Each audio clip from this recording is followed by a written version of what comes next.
Et de retour, mesdames et messieurs, pour accueillir notre invitée pour ce soir, mademoiselle Chaden Moataz Salaheddine, chercheuse en sciences politiques et économiques à l'Université de la Sorbonne. Bonsoir, mademoiselle Chaden. Bonsoir. Mademoiselle Chaden, on a fait une petite intro au début de l'émission sur ce programme de développement local en Haute-Égypte. Un programme, bien sûr, qui a été salué par l'Organisation des Nations Unies, qui l'a placé sur sa plateforme électronique. Un programme avec un coût de 857 millions de dollars, en coopération bien sûr avec la Banque mondiale et les ministères et les parties concernés. La Haute-Égypte, un développement local de toute la Haute-Égypte. Et les experts en parallèle parlent d'une marginalisation et d'un oubli, disons un oubli de la Haute-Égypte depuis longtemps. Donc commençons par ce programme. Comment vous, en tant que chercheuse à l'Université de la Sorbonne, bien sûr, à vos priorités, bien sûr, le développement socio-économique de l'Égypte? Premièrement, je veux commencer avec une ligne qui était dite aujourd'hui par M. le Président Abdel Fattah el-Sisi. Il a dit que vraiment, bien sûr, la Haute-Égypte n'a pas pris le même montant de milliards de dollars ou milliards de livres égyptiens, mais en tant qu'on essaye tout le temps de mettre en avance la Haute-Égypte à propos et à travers plusieurs projets majeurs, comme celui par exemple de vie décente, comme solidarité et dignité. On cherche tout le temps d'avoir une solution pour les problèmes en Haute-Égypte. Alors aujourd'hui, c'était un des exemples les plus remarquables sur la scène internationale, je peux dire, parce que c'était remarqué aussi dans le rapport de Banque mondiale pour 2020-2021, que le taux de croissance ici en Égypte, ça peut être dit que c'est le seul pays au monde africain, entre les pays africains on peut dire, qui a fait un taux de croissance positif dans la pandémie de Covid-19. Alors, avec tout ce contexte de la pandémie mondiale et tous les problèmes qui sont sur la scène internationale de la sécurité, et on a la Haute-Égypte qui est sur le plan de développement local et développement ici en Égypte. Je crois qu'il y a beaucoup d'efforts et beaucoup des initiatives qui ont été prises au sein de la population pour avoir une décente vie, comme on peut dire. D'accord. Mademoiselle Chaden, l'Organisation des Nations Unies, elle a également, après avoir salué bien sûr cette initiative, pas l'initiative, mais ce programme de développement local, qui est placé dans le cadre de cette stratégie UELDP, Upper Egypt Local Development Program, un programme qui prend beaucoup d'intérêt de la part de cette organisation et qui voit dans cette partie, cette région de la Haute-Égypte, un exemple idéal pour mettre en place la stratégie de développement durable qui a été entreprise par l'Égypte et promise par l'Égypte depuis l'agenda de 2030 et aussi pour les ODD de 2063. Comment aujourd'hui les Nations Unies, les programmes à l'ONU regardent comment est garanti, comment est fait, comment est entrepris, comment sont les étapes qui ont été achevées dans le cadre de ce programme très mise à la tête des priorités du gouvernement et de la direction égyptienne? Je peux vous répondre sur cette question concernant les investissements. Numéro 1, sur l'agenda de n'importe quelle organisation, soit nationale, soit internationale, c'est l'investissement. Toujours être aimant pour les investissements étrangers. Alors, c'est pour cela que ce plan et ce projet de développement local, ça prend une place remarquable sur la scène internationale parce que ça a dans le cœur d'attraction pour les investissements. On travaille aujourd'hui sur avoir, comme c'était dit aujourd'hui, sur un pôle d'investissement à Haute-Égypte. Parce qu'en fait, on doit un peu décentraliser avec tous les projets nationaux qui ont été faits aujourd'hui en Égypte et dans la vision 2030 et dans la vision 2056. Alors, je crois que c'est très important de mettre la lumière sur les objectifs de ces projets majeurs qui sont été faits aujourd'hui en Égypte. Pourquoi on les fait? Pourquoi on est en train de regarder sur l'eau potable? Pourquoi on était en train de regarder sur l'énergie renouvelable, le développement durable tout le temps? Parce qu'on doit avoir à la fin une vie décente pour la population, mais aussi une position remarquable de l'État égyptien sur la scène internationale. Et c'est ça qu'en fait, je crois que c'est un équilibre très difficile à être fait pour le gouvernement égyptien, mais qui était remarqué par la scène internationale. Et c'est très important de souligner cette remarque ou cette expérience de l'État égyptien. Et quand on parle investissement, on parle infrastructure. Et quand on parle infrastructure, on parle économie, on parle amélioration d'une qualité de vie pour les citoyens. On parle aussi d'un climat propice à l'investissement, non seulement dans le centre du Caire, ou dans le centre de l'Égypte ou la capitale, mais aussi à travers la Haute-Égypte, qui est déjà une position géographique très attendue et qui est un centre d'attraction également pour les autres pays du monde et pour la communauté internationale. Infrastructure en Haute-Égypte, comment également est perçu aujourd'hui ces efforts déployés aussi par le ministère, puisqu'on a parlé de cette coopération par les parties concernées, une coopération à travers les ministères des Transports en Égypte, à travers non seulement les instances internationales comme l'ONU, mais aussi nos ministères en Égypte. Développement local, premièrement, ministère de la coopération internationale également, ministère des Transports. Infrastructure veut dire un meilleur niveau de transportation pour la population égyptienne. Je vois dans la vision de n'importe quel projet local ou n'importe quel projet égyptien aujourd'hui, on prend les étapes d'une bonne préparation. On prend le temps pour préparer bien pour n'importe quel projet. On travaille sur plusieurs aspects en fait, pas seulement pour avoir le produit final, pour avoir des infrastructures qui sont très bien établies ou très prêts pour avoir des investissements et pour accueillir les investissements étrangers ou le secteur privé ici en Égypte, mais en fait, on prend toutes les étapes, soit avoir des opportunités de travail. Par exemple, aujourd'hui, Monsieur le ministre de Logement a bien déclaré que la plupart des projets et des infrastructures ou des étapes prises par le ministre, ça nous donne à peu près 70 000 opportunités de travail. Alors, on est en train de regarder de tous les aspects et de tous les axes de développement, vraiment comme on peut le dire.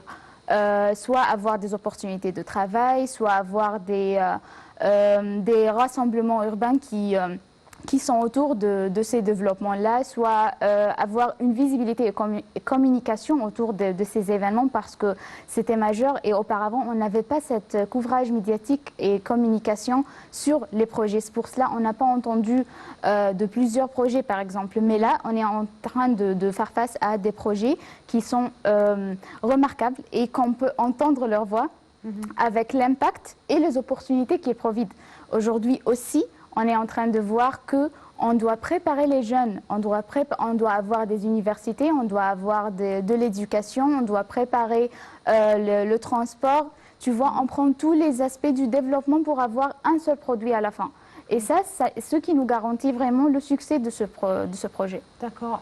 Je veux m'arrêter sur une des phrases aussi les plus importantes des déclarations du ministre du Développement local, Monsieur Mahmoud Chahraoui, qui a parlé de l'importance de la décentralisation financière et administrative de ce secteur ou de cette région en Haute-Égypte, qui va de pair également avec le programme de développement socio-économique entrepris par l'État égyptien pour le développement local de la Haute-Égypte dans le cadre bien sûr du programme des Nations Unies pour le développement de la Haute-Égypte, en parallèle aussi avec l'ODD d'ici à 2030. Décentralisation administrative et financière très importante et recommandée en Haute-Égypte. Définitivement, parce que là, je reviens aussi sur le rapport des Nations Unies et de Banque mondiale, spécialement en 2020-2021, parce qu'il a bien mentionné que cette diversification et cette coopération entre les différents ministères de l'Égypte, c'est ça qui garantit le taux de croissance positif, même dans les plus difficiles circonstances. C'est la coopération et la préparation, comme je t'ai dit, juste comment on est en train de réfléchir. On voit maintenant une nouvelle tendance de réflexion. On n'a pas vu, par exemple, et on n'a pas entendu qu'avant cela, au temps de préparer pour un projet, on est en train de voir les opportunités de travail qui va être établie ou qui va être transmise pour les jeunes. On n'a pas vu je peux dire qu'on était unitâche. les ministres étaient unitaches. Le ministère de Transport seulement se focalisait sur les projets de transport. Le ministre d'Éducation était seulement sur l'éducation pour avoir les projets. Mais en arrière, on a vu maintenant que la coopération, c'est ça qui nous garantit en fait le succès de n'importe quel projet. On doit avoir et regrouper les ressources parce qu'on a des ressources diverses et on a des ressources qu'on doit avoir une coopération entre eux-mêmes pour avoir un produit qui est final et qui est à 100% succès. Oui, et à votre avis, mademoiselle Chaden, quels sont les défis qui pourraient toujours perdurer, je veux dire, en Haute-Égypte? On a commencé à entreprendre, à franchir des étapes les plus importantes, les étapes les plus difficiles, commençant par des infrastructures, par des inaugurations non seulement des stations d'épuration d'eau, mais aussi d'assainissement, par des transports. La route d'Al-Kebesh, par exemple, il y a 2 ou 3 semaines, parmi les projets de transport les plus difficiles et les plus stratégiques en Haute-Égypte. Quels sont les défis qui pourraient toujours perdurer, à votre avis? C'était dit clair et net aujourd'hui, c'est la culture des gens. On voit toujours que, on a parlé aujourd'hui sur la... Quand on parle culture, on parle aussi éducation. Éducation et culture, ce n'est pas totalement lié pour moi, l'éducation et la culture, mais la conscience, si je peux dire, la conscience de l'être humain, que par exemple aujourd'hui, on a parlé sur la construction sur les terres agricoles. C'est un désastre.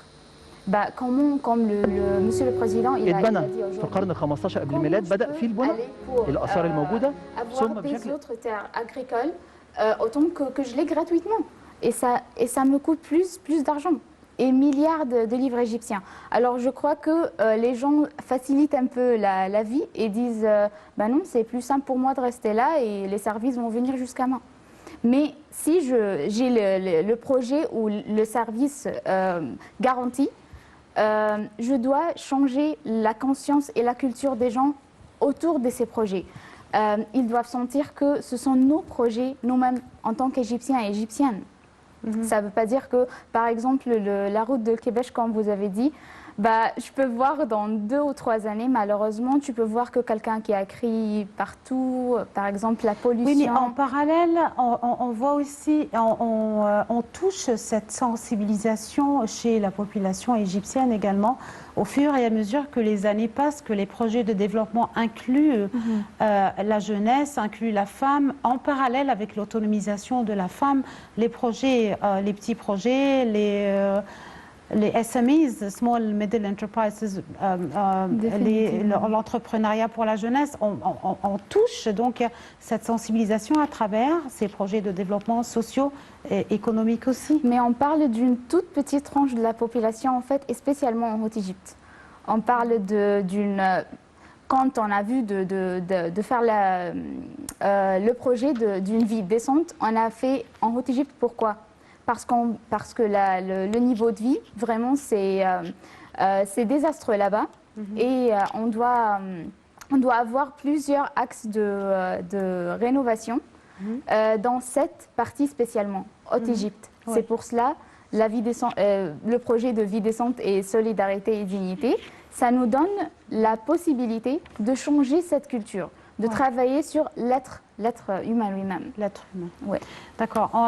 Chers téléspectateurs, on va s'arrêter quelques instants pour suivre un deuxième compte rendu de l'équipe de rédaction de notre collègue Sarah Al-Mahrabi et qui parle de l'Organisation des Nations Unies qui a choisi donc le programme de développement local en Haute-Égypte comme l'un des meilleurs programmes dans le monde, compte tenu des indicateurs de performance du gouvernorat de Qina. Ce dernier a dépassé 11 autres gouvernorats au niveau de la République dans la réalisation des objectifs de développement durable et de la vision d'Égypte 2030. Un compte rendu de Sarah Al-Mahrabi. Je reviens avec mon invité pour plus d'éclaircissements concernant les principaux traits de l'inclusion et de la mise en place de ce programme de développement local en Haute-Égypte, salué par les Nations Unies et par les programmes de développement durable.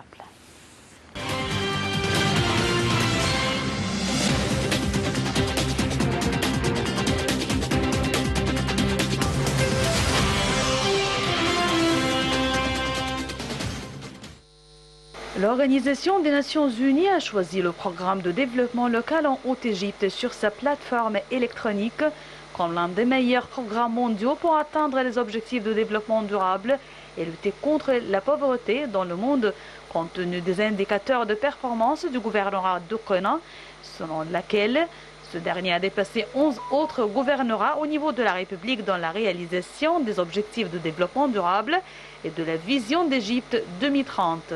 Pour sa part, le gouverneur d'Okona a salué le succès du programme de développement local dans les gouvernorats d'Okona et Soheg, qui s'inscrit dans le cadre du grand intérêt que la direction politique accorde aux dossiers de développement dans les gouvernorats du Soudan Haute-Égypte.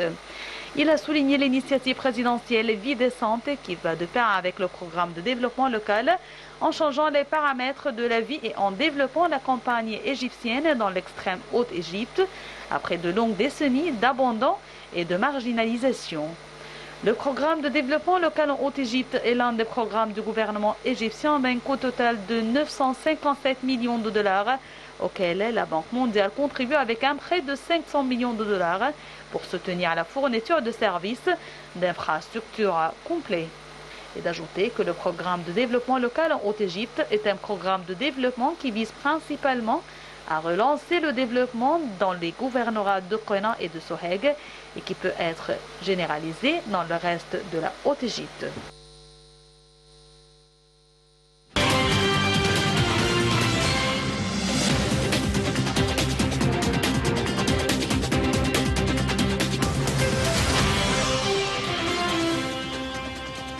Et de retour avec notre invitée, mademoiselle Chaden Mouataz Salah El-Din, chercheuse en sciences politiques et économiques à l'Université de Sorbonne. Mademoiselle Chaden, je reviens donc à la stratégie où les Nations Unies, lorsqu'ils ont adopté les objectifs de développement durable, l'agenda de 2030, beaucoup de pays se sont engagés donc dans cette course pour atteindre les objectifs. L'Égypte a été figurée parmi les premiers pays spécialement centrés vers cet angle de la Haute-Égypte, comme on l'a cité également, abandonnée ou marginalisée. Aujourd'hui, l'inclusion se fait en Égypte. Cette inclusion veut dire jeunesse, veut dire femme, veut dire décentralisation, comme on l'a cité, mais le plus difficile, c'est comment peut-on offrir ce meilleur niveau, une meilleure qualité de niveau de vie pour la population égyptienne. Aujourd'hui, j'ai entendu un mot qui était nouvelle pour moi en fait. Et j'ai entendu monsieur le ministère de Logement qui a dit que les Nations Unies lui a demandé d'un des indicateurs dans ce programme de développement stratégique locaux de Prosperity Index, l'index de prospérité. Ouais. C'est un index dédié seulement pour la qualité de vie. Comment un être humain qui vit, qui a une bonne qualité de vie. Il leur a dit que maintenant, on n'est pas dans une situation où je peux mesurer la prospérité de mes êtres humains ici, de la population égyptienne. On est en train vraiment de courir derrière les minimums de la vie. Une vie décente, avoir de la nourriture, de l'éducation, de sport par exemple pour les jeunes hommes et femmes, l'inclusion des femmes dans la vie, soit politique, soit économique, dans plusieurs axes en fait. Alors pour répondre sur cette question, comment avoir une bonne qualité de vie pour n'importe qui est ici en Égypte, je crois que le gouvernement prend des étapes maintenant pour faire une inclusion, pour nous donner un petit modèle de mondialisation si on nous rappelle, de vraiment faire inclure le Haute-Égypte avec le Caire, avec Alexandrie, avec tous les gouvernorats de l'Égypte. Tu sens que tu n'es pas trop loin en fait de soit la culture, parce qu'on a une grande diversité de la culture ici en Égypte, soit en Haute-Égypte, à Luxor, à Kena, à Minya, au Caire, c'est différent d'Alexandrie, etc. Alors je crois que les politiques d'inclusion et la numérisation, spécialement si je peux dire, tu peux maintenant avec un seul clic, tu peux savoir tout. On a des plateformes pour tous les ministres avec tous les projets. Aujourd'hui, par exemple, durant les célébrations de l'inauguration à Siout, on a vu que le ministre de la Haute Éducation, il a bien déclaré qu'il y a des plateformes pour voir et faire l'évaluation et le monitoring and evaluating pour les universités sur une plateforme. Alors ça simplifie la vie un peu pour le gouvernement, aussi que ça nous donne les indicateurs avec les chiffres et ça nous donne une flexibilité un peu pour avoir tout dans nos mains en tant qu'on est à la maison. D'accord. Si je m'arrête sur l'intérêt qui a été accordé par les Nations Unies et la mise en place de ce programme de UELDP, Upper Egypt Local Development Program, programme de développement local en Haute-Égypte, et la fourniture par ce programme d'un système de SIG, un système d'information géographique. Un système d'information géographique qui est très sophistiqué seulement pour la région de la Haute-Égypte et l'établissement de ce système. Qui pourrait donc, ceci pour une meilleure mise en place de l'infrastructure. Lorsque les Nations Unies accordent un tel intérêt et une telle infrastructure, un système tellement sophistiqué pour la Haute-Égypte, là, on s'arrête. Et donc, c'est un message que, non seulement que nous sommes sur la bonne voie, on n'a pas besoin de nous dire qu'on est sur la bonne voie, mais pourquoi surtout la région de la Haute-Égypte? Il y avait plusieurs années où la Haute-Égypte était vraiment détachée de centre du Caire. Je parle aussi une autre fois de centralisation, mais toutes les ressources, toute la culture, c'était très difficile pour nous d'aller ou arriver de soit Fayoum, Monofeya, Menia, Luxor, Aswan, ça prend beaucoup de temps. Alors tu sens un peu détaché, malgré que la Haute-Égypte a énormément de ressources. Soit infrastructure, soit agriculture, soit électricité. On a des projets énormes. À Luxor, par exemple, on a le projet de Bemba avec 4 milliards de livres égyptiens. C'est énorme. Alors vraiment, on a beaucoup de ressources et on n'a pas conscience qu'on a ces ressources-là. Et cette vision internationale sur cette partie de l'Égypte, c'est spécifiquement parce qu'on a vu qu'on a des ressources, on a donné l'opportunité des responsables de prendre les initiatives pour avoir le bon déroulement de ces ressources. Alors, on récolte maintenant en fait les fruits. Soit qu'on est bien établi sur la scène internationale, soit que les Nations Unies disent dans tous les rapports que l'Égypte est vraiment sur le bon voie.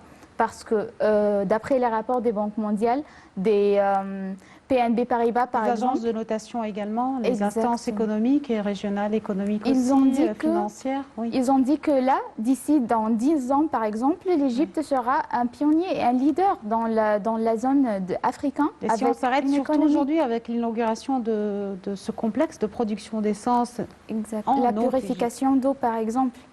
D'ici 10 ans maximum, on n'aura pas une goutte d'eau qui est perdue.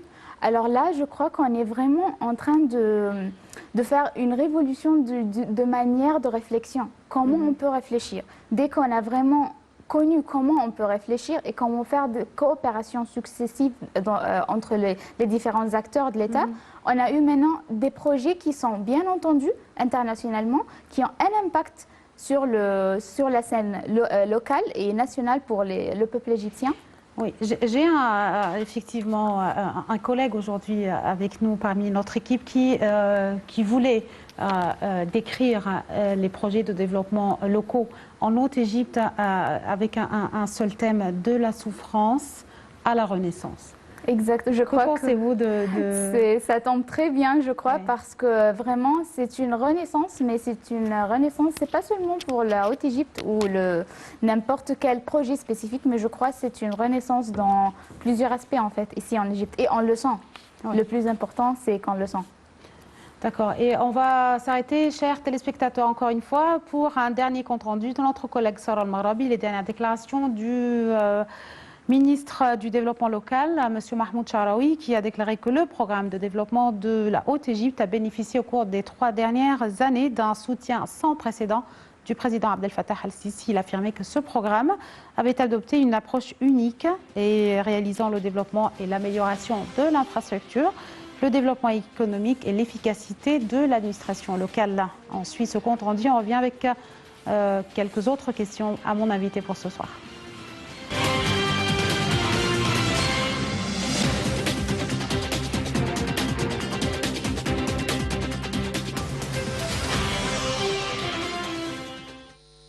Lors de l'inauguration du complexe de production d'essence affilié à la compagnie de raffinerie pétrolière d'Assiout, le président Abdel Fattah el-Sisi a affirmé que le plus important défi dont l'Égypte affronte est le changement de la culture de la construction sur les terres agricoles et que les citoyens acceptent la nécessité de déménager dans de nouvelles zones urbaines. Il a également souligné que le transfert de l'eau au désert allait coûter au pays des milliards de livres égyptiennes, alors que l'État a pompé en 7 ans d'environ 1 milliard de livres égyptiennes. Le président el-Sisi a ajouté que l'État travaillait à exploiter chaque goutte d'eau et à appliquer les normes du système sanitaire mondial. À cette occasion, le Premier ministre Dr Moustapha Madbouli a présenté au président Abdel Fattah el-Sisi un livre documentaire sur les projets de développement exécutés en Égypte, dont les projets en Haute-Égypte inaugurés ce matin. Il a déclaré que le développement réalisé en Haute-Égypte et l'évolution des services vont offrir des opportunités d'emploi réelles, directes et indirectes. Les projets en Haute-Égypte au gouvernorat de Fayoum, Bani Souef, Al-Minya, Assiout, Soheg, Qena et Luxor confirment l'intérêt accordé par la direction politique de développer la région de la Haute-Égypte. Le Premier ministre a ajouté que ces projets de développement s'inscrivent dans le cadre des plans de développement de la Haute-Égypte lancés depuis 2014. En outre, le président Abdel Fattah el-Sisi a inauguré via visioconférence d'autres projets de développement en Haute-Égypte, dont la station d'épuration d'eau d'Abou Shanab au Fayoum, la station de drainage à Bani Souef, la deuxième phase de la nouvelle station d'eau d'Abou Korkas et l'hôpital de Samalout à El Minya, l'hôpital de l'hépatite et l'hôpital de l'université de dentiste à Assiout, la station d'eau potable de Deshna à Qena et l'hôpital des enfants à Luxor et d'autres à Soheg. Le président Sisi a enfin entamé un tour d'inspection au complexe de production d'essence d'Assiout.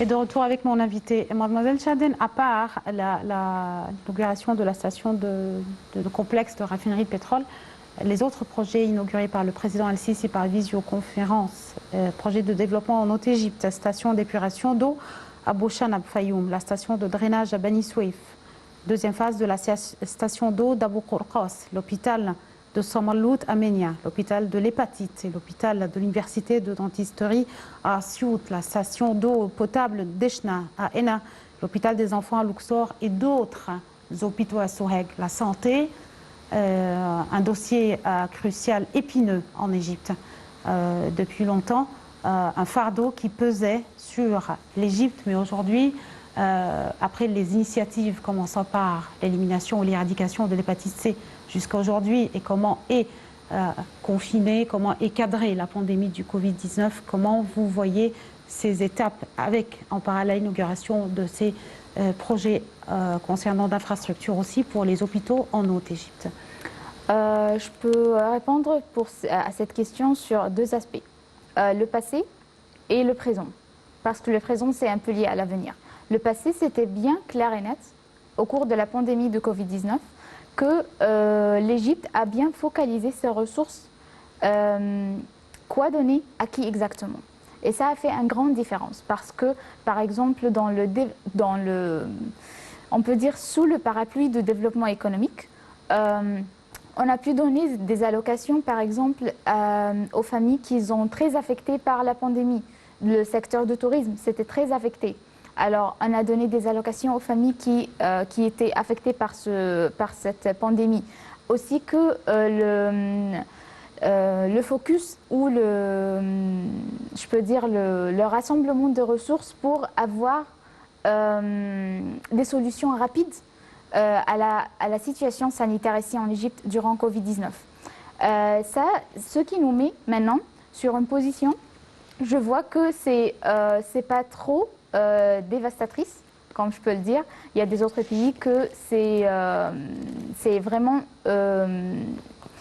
dévastatrice d'avoir cette situation sanitaire dans d'autres pays. Et maintenant, ici en Égypte, on peut voir que c'est le contraire. On a des hôpitaux qui sont inaugurés maintenant, on a des hôpitaux, et même dans les zones qui ne sont pas encore développées. Parce qu'on parle ici en Haute-Égypte dans une vision de 2030. 2050, 2060, même 2100, n'importe où, mais on a une tendance de réflexion sur le sens de développement durable. On sait qu'à un point, on aura besoin des hôpitaux. Alors on les a maintenant, pourquoi pas. On est en train de voir si je vais faire des rassemblements urbains ou des sociétés hors des sociétés, comme c'est fait aujourd'hui à Haute-Égypte, je dois avoir des universités, des écoles, des hôpitaux, des services. On a les assurances médicales qui sont maintenant très importantes. Et c'est je crois que c'est une des priorités sur l'agenda de ministre de la Santé dans nos jours-ci, d'avoir assurance médicale pour n'importe qui ici en Égypte. Après l'hépatite C, et comme vous avez dit exactement. Alors, je fais retour à la vision et comment les ministres maintenant réfléchissent. Ça nous donne vraiment un indicateur très positif sur l'avenir de soit la santé, l'éducation, l'infrastructure, la coopération, la complémentarité entre les ministères concernés, les institutions étatiques à travers toute la République.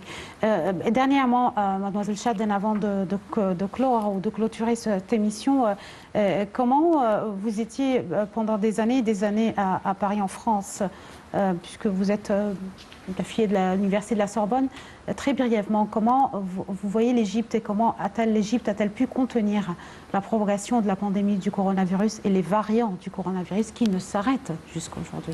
Je crois que l'Égypte est un des pays, je crois, les plus pionniers ou succès dans ce secteur de santé où on peut dire problem solver. On a des solutions maintenant pour les problèmes. Oui. Auparavant, on n'a pas cette tendance de comment résoudre un problème. Et je crois que ça fait la différence maintenant entre un pays qui est au cours de développement et un pays qui est vraiment maintenant, on peut dire, développé. Je ne sais pas si je vous ai répondu ou pas. Non, c'est plus que parfait, puisqu'on a pu aujourd'hui donc mettre en exergue cette vision 2030. Comment est-elle mise en place en Égypte à travers cette série de projets d'inauguration, surtout en Haute-Égypte, l'un des endroits les plus à la une des priorités de la direction égyptienne. Et je vous remercie également pour tous les éclaircissements, les programmes de développement durable, non seulement pour l'Égypte, mais aussi en parallèle avec les ODD de l'agenda de 2030 et 2063. Mademoiselle Chaden Moataz Salaheddine, vous êtes chercheuse en sciences politiques et économiques à l'Université de la Sorbonne. Merci beaucoup d'avoir assisté avec nous à l'émission de Direct. Merci, avec plaisir. Voilà donc, chers téléspectateurs, c'est la fin de cette édition de Direct et merci de nous avoir suivis. Remerciements à l'équipe de rédaction Sarah Al-Maghrabi, remerciements à la réalisation Yasser Naïm, production Ashraf Hassan. Merci à tous, très bonne soirée et demain un nouveau rendez-vous avec une nouvelle équipe, nouvelle édition de Direct. Au revoir.